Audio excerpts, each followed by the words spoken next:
When you run as often or as far as I do, you often get asked the question, why? Why do you run so far? Why do you run so often? And the answer to that question has changed a lot over the years. And recently it's become so complex that I don't even know if I could put it fully into words. But every once in a while, I'll get asked the question, how? How do you run so far? How do you run so often? And up until recently, I would just kind of shrug my shoulders and say, you got to have a few screws loose, or you got to be kind of crazy to do what I do. But recently, I've kind of put a little bit more thought and effort into answering that question. And the answer to that question has kind of become a mesh of my how and my why, and I'm going to call that my running philosophy. And that's what I want to talk about today. Gazing up a mountain, I don't wanna stay on the outside looking in. I don't wanna fear it, I wanna feel it. Before I get any farther into this, my running philosophy is not a training plan. It is a mindset. So if you're looking for a training plan, talk to a coach, look for a different video. This video is about changing your mindset and not setting an actual running plan, which is helpful, but I'm not going to go over that today. That running philosophy stands on a 3-legged stool. And the first leg is set standards, not goals. And, for a lot of people that might seem like, oh, I'm just doing semantics. I'm just playing with words here. But the mindset shift from setting a goal into setting a standard is actually really powerful. So let me explain. Setting a goal is relying heavily on motivation. It's still leaving room for error. And setting a standard, on the other hand, is moving from needing motivation into discipline, into an area of discipline. And that's where the difference happens. Because for me, getting up every morning and going for a run is not an option. It is not optional for me to stay in bed and sleep in.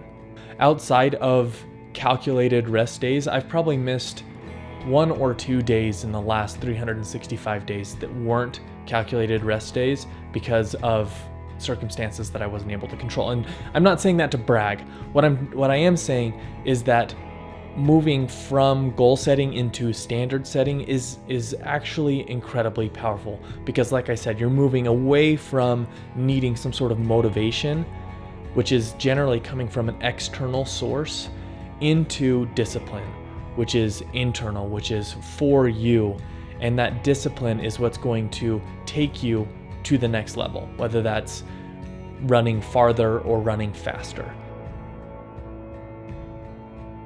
And the reason why motivation is not going to last in running and in pretty much every other good habit that you want to set is that motivation is temporary and discipline is what keeps consistency, and consistency is key in this.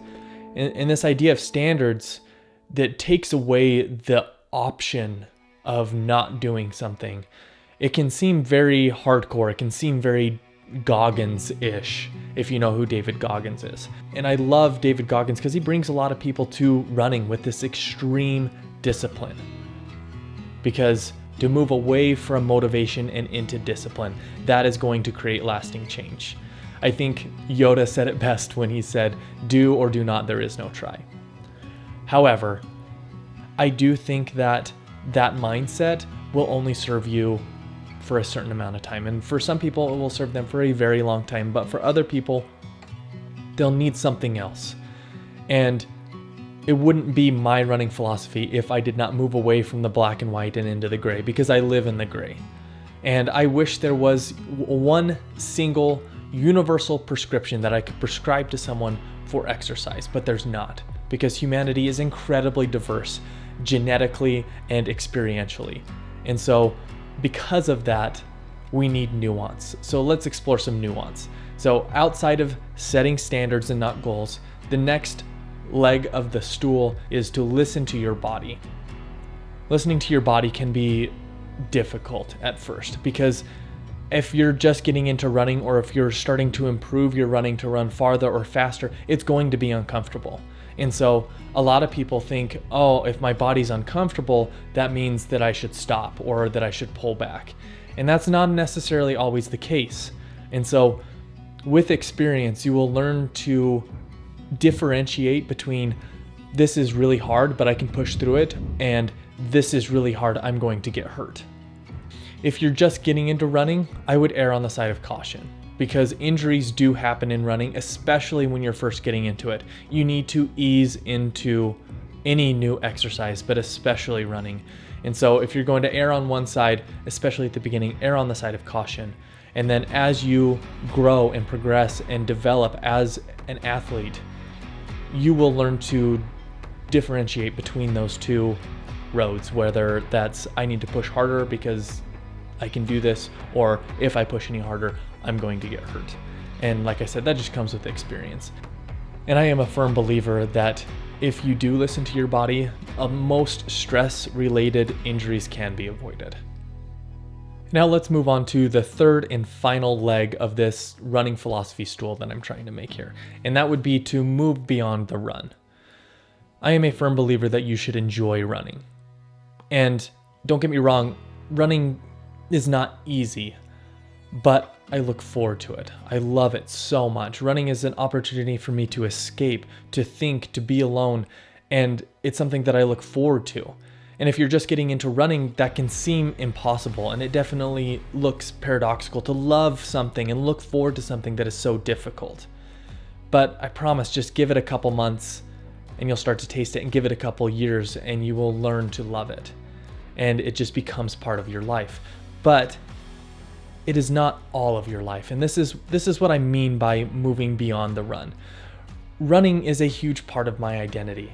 It is a huge part of my life, but it is not my whole life, and it's definitely not the top priority. It's one of them, but I'm a firm believer that running should make the rest of your life better.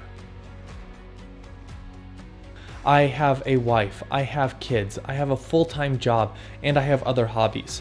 Running does not detract from those higher priorities. It adds to them. Running adds to my life. It does not detract. If I can't do barefoot sprints in the water with my kids, then I'm doing something wrong. And so what I'm saying is that running should move beyond the run. Running adds to the rest of your life, whether that's your relationships, but also for yourself. Running is scientifically proven to be incredibly healthy for you physically, but also mentally and emotionally. I have come to realize that the discipline that I have learned from running leaks into all the other aspects of my life, allowing me to do more than I could without that discipline that I learned from running. Running is to me, a ritual that provides benefits beyond just one thing. And so when I say move beyond the run, that's what I'm talking about. And so in a nutshell, that is my running philosophy. I do not share it thinking that it is a universally prescribable philosophy or plan to give to everyone. I think everyone should have their own. But what I hope I did today was share some concepts or ideas that could benefit you when you're thinking about your own running philosophy. Whether that's setting standards and not goals, I really think that that is a powerful mindset shift that, some people will think it's just playing with words, but if you really look into it, I think it could be powerful.